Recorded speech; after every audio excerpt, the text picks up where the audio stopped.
오늘 봉독한 본문을 보면은 스가랴 선지자께서 내 왕이 내게 임하나니, 그분께서 어떻게 임하시느냐?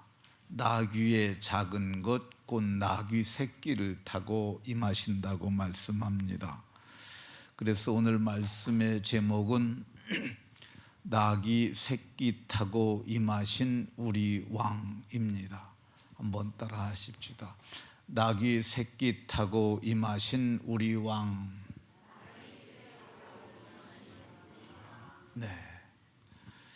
옆 사람과 서로 얼굴을 보면서 이렇게 복을 빌어줍니다. 겸손하셔서 나귀 새끼 타고 오신 예수님을 왕으로 섬김으로 우리도 겸손합시다.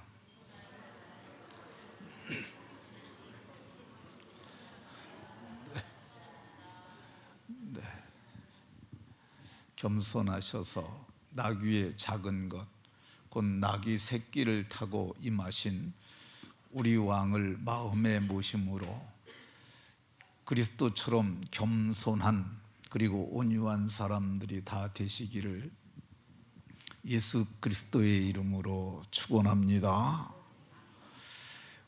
오늘은 종려주일입니다. 이 종려주일은 예수님께서 이제 공생애의 마지막 한 주간을 앞에 두시고 공적으로 자기를 드러내시고 입성하신 날입니다. 성경은 명절에 예수님께서 예루살렘으로 가셨다고 말씀합니다. 이 명절은 유대의 최대 명절인 유월절, 구원의 절기죠. 그때 많은 사람들이 종려나무가지를 가지고 나와서 외쳤어요. 호산나 찬송하리로다. 주의 이름으로 오시는 이 곧 이스라엘의 왕이시요 하며 예수님을 환영하고 영접했던 것을 볼 수가 있습니다. 사도 요한께서는 요한복음 12장 14절에 예수님이 한 어린 나귀를 보고 타셨다고 말씀합니다. 이것은 기록된 바 스가랴 선지자의 예언의 말씀을 하는 거죠. 시온에 따라 두려워하지 말라. 보라, 너의 왕이 나귀 새끼를 타고 오신다 함과 같더라 그랬는데, 이것이 스가랴 9장 9절의 말씀입니다. 성경은 이렇게 말합니다. 시온에 따라 크게 기뻐할지어다. 시온성은 다윗성이라고도 불리우는 성이죠. 또 예루살렘에 따라 즐거이 부를지어다 이렇게 말합니다. 예루살렘 성도 다윗성이라고도 불리우고 시온성이라고 불리우는 동일한 장소를 이렇게 이름을 달리해서 말하는 것 볼 수가 있습니다. 스가랴 선지자는 내게 내 왕이 임할 것이라고 말씀하셨습니다. 근데 그분은 어떤 분이시냐? 그분은 이방에게 화평을 전할 왕이시고, 그분의 통치는 바다에서 바다까지, 유브라데 강가에서 땅끝까지 이르게 될 것이라고 하신 예언의 말씀을 이루는 사건이었다고 말씀합니다. 스가랴 선지자가 크게 기뻐하고 즐거이 부르라 그랬는데, 이게 크게 기뻐하라는 말이 어느 정도로 크게 기뻐하라는 말이냐? 이게 원문의 의미는 굉장히 기뻐해라, 엄청나게 기뻐해라, 매우 기뻐해라, 대단히 기뻐해라. 그러니까 인간이 할 수 있는 극상의 기쁨으로 기뻐할 만한 일이라고 말씀합니다. 그렇지 않습니까? 우리에게 구원의 은혜가 이루어지는데 극상의 기쁨이죠. 이 스가랴 선지자는 즐거이 부르라고 이렇게 말씀합니다. 즐거이 부르라 그랬는데, 이게 부르다라는 이 동사가 어느 정도를 얘기를 하느냐 하면은요, 사무엘상 4장 5절에 큰 소리로 외침에 땅이 울린지라, 땅이 울릴 만큼 이 성경은 즐거이 부르라고 이렇게 말씀합니다.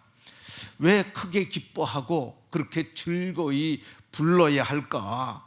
그것은 이 보라, 내 왕이 내게 임하나니 이렇게 말씀합니다. 너를 도우시고 너를 건지실 전능하신 왕이 내게 오신다고 말씀합니다.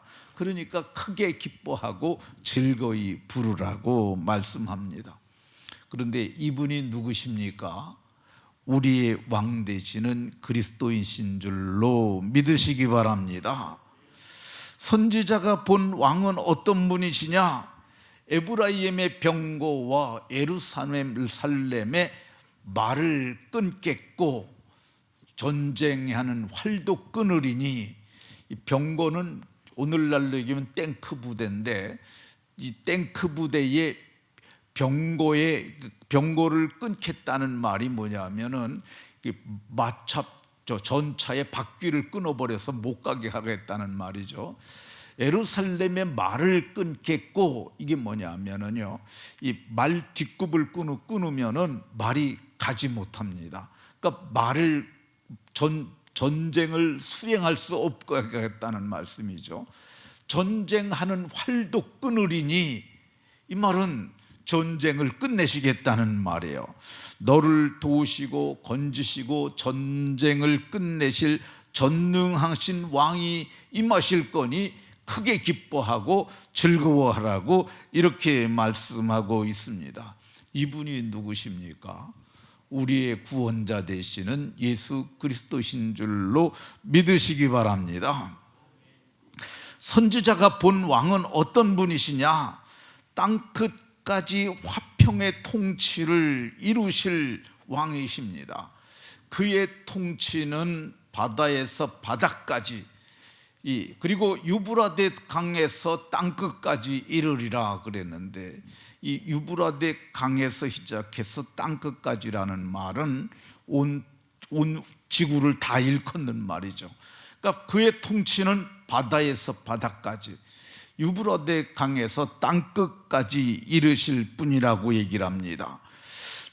너를 도우시고 너를 건지시고 화평의 통치를 이루시되 땅끝까지 화평을 가져오실 분이 누구냐? 이분이 우리의 왕이신 그리스도이신 줄로 믿으시기 바랍니다. 크게 기뻐하고 즐거워할 이 왕은 어떤 왕이실까? 오늘 봉독한 본문 9절에 보면은 보라, 내게 왕이 임하시나니, 보라, 내 왕이 내게 임하시나니, 스가랴 선지자는 왕을 봤어요. 아마도 영광의 임재 가운데 들어가서 본 거예요. 그리고 그는 내 왕이 내게 임하시라고, 개인에게 왕이 되실 것이라고 말씀합니다. 그분의 통치가 우리 심령에 이루어지는 것을 두고 말씀하시는 거죠. 스가랴 선지자는 그분이 내 왕이라고 이렇게 말씀합니다. 이 스가랴 선지자가 보았던 그 왕을 이제 보고 마침내 깨달은 도마가 이렇게 보고 이렇게 요한계시록 20장에 말씀합니다. 이 손에 못자국을 보여주고 옆구리에 창자국을 보여주시니까 나의 주님이시요 나의 하나님이시라고 말씀합니다. 우리에게 오시는 왕은 어떤 분이시냐? 나의 왕이시고 여러분의 왕이 되시고 우리의 주님이 되시는 줄로 믿으시기 바랍니다. 크게 기뻐하고 즐거워할 왕은 어떤 분이냐? 공의로우신 왕이세요. 공의는 이 상과 벌을 정확하게 하시는 분이에요. 그걸 공평한 추라고 얘기를 합니다. 이 대법원에 가게 되면 이렇게 추를 그 양쪽에 이렇게 추를 이렇게 달았어요. 근데 그게 공평이에요, 공평. 그러니까 그걸 천칭이라고 부르는 것 같은데, 그러니까 공평이죠. 근데 주님은 얼마나 공평하신 분이냐? 그분이 전지하시기 때문에 그분의 공평은 이루 말할 수 없는 거죠. 우리가 누구도 항변할 수 없는 공평의 왕이세요. 근데 그 공평의 왕이 누구시냐? 우리의 왕이 되시는 예수 그리스도십니다. 크게 기뻐하고 즐거이 부르라고 하신 왕은 어떤 분이냐? 그분은 구원을 베푸시며 구원을 베푸실 왕이세요. 근데 이 스가랴 선지자는 오실 메시아, 장차 구원을 베푸실 그 왕을 봤어요. 근데 우리는 지금 어떻게 보고 있습니까? 구원을 베푸신, 이미 구원이 이루어졌어요. 구원을 베푸신 그 왕을 지켜보고 있습니다. 우리에게 구원을 베푸신 그 왕이 누구세요? 우리의 구주 되시는 예수 그리스도이십니다. 크게 기뻐하고 즐거이 부르라고 하신 왕은 어떤 분이냐? 그는 겸손하여서 나귀를 타시나니 나귀의 작은 것 곧 나귀 새끼를 타시는 분이라고 이렇게 말씀하고 있습니다. 우리가 크게 기뻐하고 즐거워할 왕은 어떤 분이냐? 겸손하셔서 나귀를 타시는데 나귀의 작은 것 그걸 타고 예루살렘 성의 끝까지 입성하신 그분이십니다. 그분이 누구십니까? 그분이 우리의 왕이 되시는 예수 그리스도신 줄로 믿으시기 바랍니다. 스가랴 선지자가 예언한 겸손한 왕이 어떻게 나귀 새끼를 타고 오십니까? 그것은 마태복음에 기록하기를 예수님께서 감람산 벳박이라는 곳에 이르셨을 때 2명의 제자를 보내셨습니다. 그리고 너희가 맞은편 마을로 가게 되면 이 매인 나귀와 나귀 새끼가 함께 있는 것을 볼 테니까 그것을 풀어가지고 내게로 가져오라고 이렇게 말씀하셨어요. 근데 만일 누가 뭐라고 하면은 주가 쓰시겠다 이렇게 말하라고 그랬어요. 주님이 쓰시겠다 하면은 내어줄 것인데 이는 선지자인데 그 선지자가 누구냐? 스가랴 선지자를 통하여 하신 말씀을 이루는 사건이라고 이렇게 말씀합니다.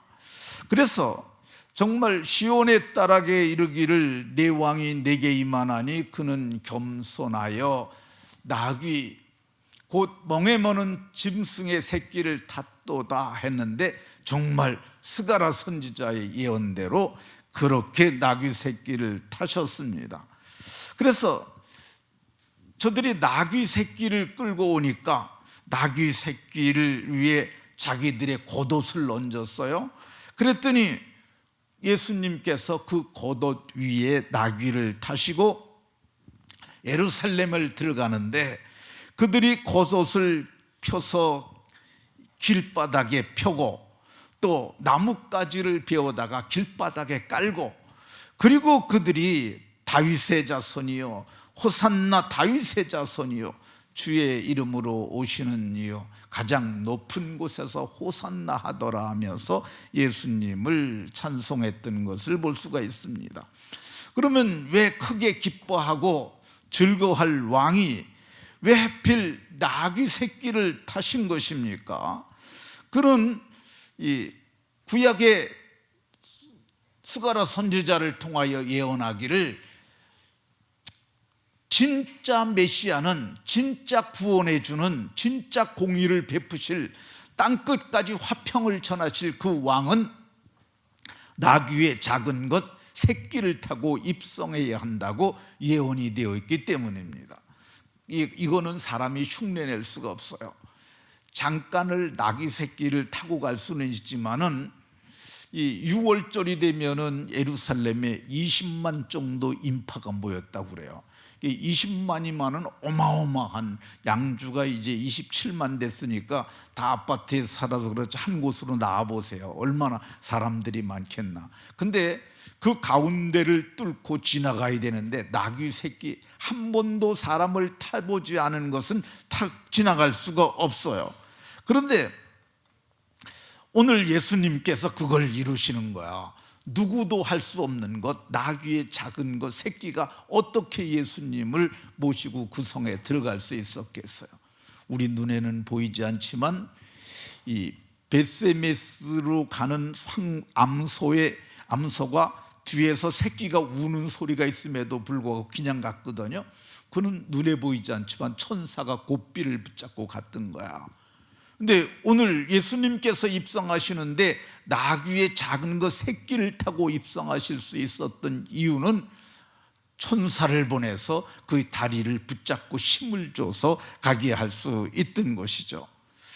왜 크게 기뻐하고 즐거워할 왕이 나귀를 타셨을까? 그는 겸손하셨기 때문에 나귀를 타셨습니다. 이 말은 고대 근동지방 사람들이 주로 타는 게 짐승이 두 가지 있었는데 하나는 말이고 하나는 나귀예요. 그러니까 이제 말은 어떤 거냐? 말은 전쟁에 쓰는 도구예요. 그래서 말은 좀 교만의 상징이라고도 이렇게 하고, 말은 늠름하고 참 훌륭하지 않습니까? 말 사진 한번 이게 사진을 찾았는데 마땅치 않는데 저 사진이 제일 말이 훌륭하더라고. 뒤에 있는 타신 분은 보지 마시고 그 말만 보시면 좋겠습니다. 근데 예수님이 저거 타고 가면 얼마나 늠름하고 멋있었겠어요. 그런데 예수님께서 저걸 타지 않으셨어요. 그는 겸손하서 나귀의 작은 거, 저거 새끼인데 아주 그 성체는 되지 아니하고 조금 지난 것 같아요. 아마 더 조만한 거 타고 가셨을 것 같아요. 근데 저게 예수님을 모시고 가는데 예수님이 저거 타면 얼마나 좀 초라하셨겠어요. 그런데 예수님께서 그걸 타셨는데 그분은 겸손하셔서 멍에 매는 짐승이 그 새끼를 타고 가셨다고 그럽니다. 왜 그걸 타고 가셨냐? 세상 죄를 지고 가시는 하나님의 어린 양이셨기 때문에 그렇습니다. 왜 크게 기뻐하고 즐거워할 왕이 이 나귀를 타고 가셨을까? 그것은 때가 이제 자신을 드러내야 할 때가 임했기 때문에 그렇습니다. 성경을 보면은 예수님께서 이 환자들을 고치시고서도 이렇게 말씀하셨어요. 자기 나를 드러내지 마라. 누구든지 내가 고쳐줬단 말 하지 말라고 그러셨어요. 그런데 이제는 며칠 안 남았잖아요. 그리고 온 세상을 위하여 죽으실 구주니까 온 세상 사람들에게 자기를 알려야 했어요. 이거를 좀 어려운 표현으로 메시아의 자기 계시라 이렇게 말합니다. 그러니까 예수님께서 자기를 드러내시려고 그렇게 하셨던 것을 볼 수가 있습니다. 예수님께서 이제 예루살렘을 입성하시는데 이 왕으로 입성하시는 거야. 대개 개선 장군들은 말을 타고 입성을 합니다. 근데 말도 이 사두마차, 말이 4마리가 끄는 걸 주로 타고 가요. 저게 대승리를 거둔 당시에 로마가 전쟁에 이겼을 때 이긴 장군이 저렇게 개선식을 했다고 그럽니다. 그런데 나귀는 누가 타는 거냐? 평화의 사절단들이 타는 거야. 그래서 전쟁을 하는데 휴전을 하자고 그러잖아요. 휴전하러 가는 사람은 말을 타고 가면 공격을 받아서 안 돼요. 뭘 타고 가느냐? 나귀를 타고 가는 거야. 나귀는 타박타박 걸어가잖아요. 그러니까 나귀를 타고는 도망을 못 가요. 그러니까 나는 당신들하고 싸우러 온 것이 아니라 화평을 전하러 왔다, 그런 거죠.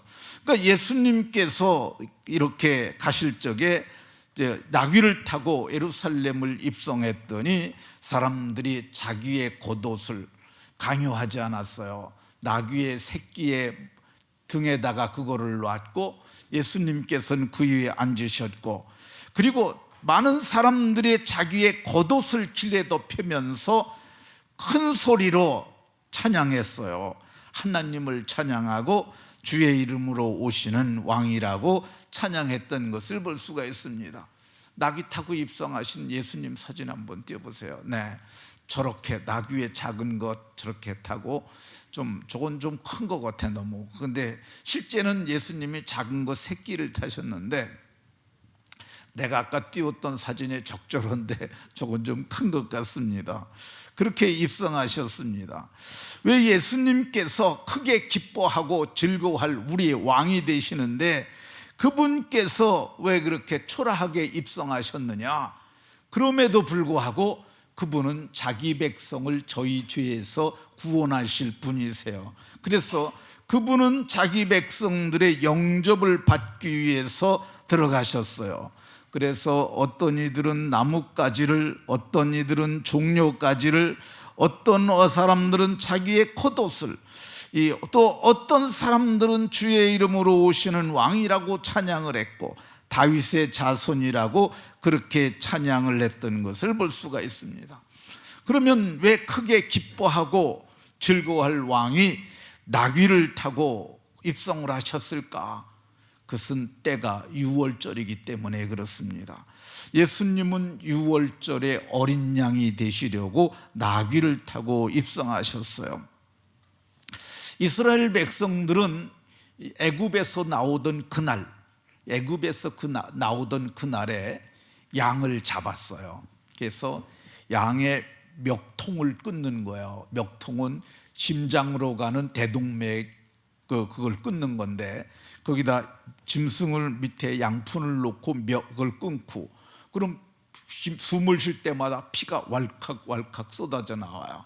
그러면 그 피를 문설주와 인방에 바르는데 그날 밤에 여호와의 사자가 그 피를 본 집은 넘어가고 피가 없는 집은 들어가서 초태생 처음 나온 걸 그를 문열이라고 불러요. 문을 열었다는 뜻이에요. 그러니까 초태생들을 몽졸이 다 죽였던 것을 볼 수가 있습니다. 그런데 그게 피 바른 집은 다 구원을 받았거든요. 그게 구원의 예표라고 이렇게 말합니다. 근데 예수님께서는 때가 참에 여자의 몸에 나셨고 그리고 마침내 대속을 이루실 유월절이 다가왔어요. 그래서 그분은 세상 죄를 지고 가시는 하나님의 어린 양이로서 요한복음 1장 29절에 그분께서 인자가 온 것은 섬김을 받으려 함이 아니요 섬기려 하고 내 목숨을 많은 사람의 대성물로 주려고 유월절 양을 잡는 무교절 날이 이른지라. 그날 양 잡는 날에 예수님께서 죽으셨어요. 바울 사도는 우리의 유월절 양 그리스도께서 우리를 위하여 희생되었다고 이렇게 말씀합니다. 이거는 예수님께서 충동적으로 입성하신 것 아니고 하나님의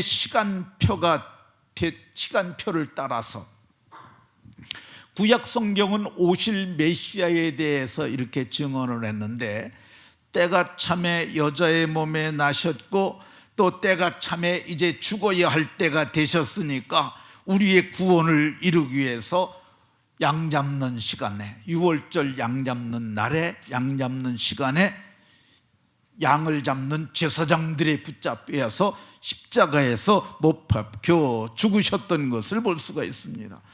예수님께서는 마침내 유월절 양으로 희생을 이루셨고 마침내 구원이 이루어졌습니다. 예수님께서 대속이 이루어지신 후에 마가복음 15장 38절에 보면 성소의 휘장이 위로부터 아래까지 찢어져 둘이 되었다고 말씀합니다. 이게 성소로 들어가는 길이 열린 거예요. 이 길을 새로운 살길, 영어 성경에서는 생명의 길, 살 길이 살아있는 길이라는 거예요. 리빙 웨이라고 이렇게 썼습니다. 이제는 흠도 없고 점도 없으신 예수님께서 유월절 양으로 대속을 이루셨으므로 더 이상의 제사가 필요 없어진 것을 의미합니다. 이 유대의 제사장들은 너무너무 놀래갖고 아니 이게 왜 찢어졌지? 그러면 얼른 꼬맸다고 그래요. 그러나 이미 하나님께서 찢으신 거야. 성소로 들어가는 새로운 살길. 옛날엔 짐승의 피, 염소의 피, 송아지의 피로 가지고 들어갔었는데 이제는 염소나 송아지의 피로 하지 아니하고 자기 피로 영원한 속죄를 이루사 단번에 영원한 속죄가 단번에 끝난 거야. 그 단번에 성소에 들어가셨느니라. 더 이상은 제사가 필요 없는 줄로 깨달으시기 바랍니다. 그럼에도 불구하고 지금도 유월절을 지켜야 한다는 사람들이 있습니다. 안상홍이라고 하는 사람을 믿는 집단입니다. 이 사람들은 이 사진 띄워보세요. 이 사람들은 이 유월절을 지켜야 한다고 얘기를 하고 있어요. 예수님께서 성경을 보게 되면 유월절 양으로 그리스도께서 희생이 되셨기 때문에 이미 이루어진 사건이에요. 더 이상 유월절 제사는 필요가 없습니다. 그럼에도 불구하고 유월절 제사를 지켜야 한다는 사람들이 있는데 여러분들은 여기에 속는 사람들이 하나도 없으시기 바랍니다. 심지어 이 사람들은 이 교회 교주가 되는 안상홍이라고 하는 사람을 하나님이라고 부릅니다. 그 위에 그 빨간 거 있잖아. 거기다 안상홍은 하나님이라고 쓴 거 그거 있는데 그 얘기 보면은 여기 이렇게 썼어요. 안상홍님은 하나님이시라. 안상홍은 하나님이라고 그랬는데 이 사진 한번 보세요. 안상홍이 어떻게 생겼냐? 제가 보기에는 저분 한 60, 7, 8세 된 영감님으로 보이는데 여러분들이 보기엔 저 사람 저게 하나님 같아 보이세요? 아니 저 사람들은 저걸 하나님이라고 한다고요. 속지 말라고 왜 제가 이렇게 자꾸 강조를 하느냐? 이게 어디 있냐면은요, 사단지 앞에 있다가 교세를 키워가지고 지금 어디 와 있냐면은 그 6단지 옆에 놀이터 옆에 중흥 아파트 바로 맞은편에 거기에 거기에 건물을 짓고 와 있어요. 근데 그 사람들은 토요일 날 예배를 하는 모양이더라고요. 우리 집 사람하고 어느 날 갔다 오는데 우리 집 사람이 그걸 보고 아니 저 사람들은 왜 저기를 저렇게 다니는지 모르겠다고. 말이 안 되잖아요. 어떻게 영감 다시 한번 떼보세요. 영감. 아니 저게 무슨 하나님이에요? 저게 어떻게 저게 하나님이라고 저걸 하나님이라고 믿고 따르냐 말이에요. 도대체 제정신이 있는 사람들이에요. 여러분들은 속지 마세요. 저 절대 하나님 아니고 저 사람 저 병들어서 죽었어요. 근데 어떻게 하나님이 됩니까? 낙이 타고 입성하신 크게 즐거워하고 기뻐할 우리 왕 되시는 예수님은 그러면 오실 때 어떻게 오시냐? 안상홍은 이미 재림주로 안상홍이 왔다고 얘기를 하고 있어요. 이 안상홍이다는 얘기를 합니다. 제7일 안식일 예수 재림교회도 예수님이 왔다고 말을 합니다. 여러분들 속지 마십시오. 예수님께서 나보다 먼저 온다는 자는 다 절도요 강도라고 이렇게 말씀하셨어요. 그리고 바울 사도도 말씀하시기를 주의 날이 이르렀다고 해서 쉽게 마음이 흔들리거나 두려워하거나 하지 말아야 한다고 말씀합니다. 지금은 과학자들도 말하기를 이제 얼마 남지 않았다고 얘기를 해요. 그러니까 과학적으로 봐도 인류의 종말이 남지 않았다고 그래요. 그래도 성경은 뭐라 그럽니까? 쉽게 마음이 흔들리거나 두려워하지 말라고 얘기를 하고 있습니다. 그때는 어떻게 오시느냐? 은밀히 오시지 아니하고요, 뭐 그림자처럼 오시지 아니하고요, 어떻게 오시냐? 다 알 수 있도록 오세요. 그러니까 여러분들 속지 마세요. 주께서 호령과 천사장의 소리와 하나님의 나팔로 하늘에서 나팔 소리가 나고 그럴 때 그때가 끝나는 날이에요. 그러니까 그때까지 누가 뭐라고 그래도 흔들리지 마시기 바랍니다. 그때 무슨 일이 일어나느냐? 주 안에서 죽은 자들이 먼저 일어나고, 그리고 어떤 일이 일어나느냐? 우리는 예수님을 믿었으니까 선한 일을 행한 자들은 생명의 부활로, 악한 일을 행한 자들은 심판의 부활로 나오리라고 이렇게 말씀합니다. 우리가 부활할 때 성경은 말씀합니다.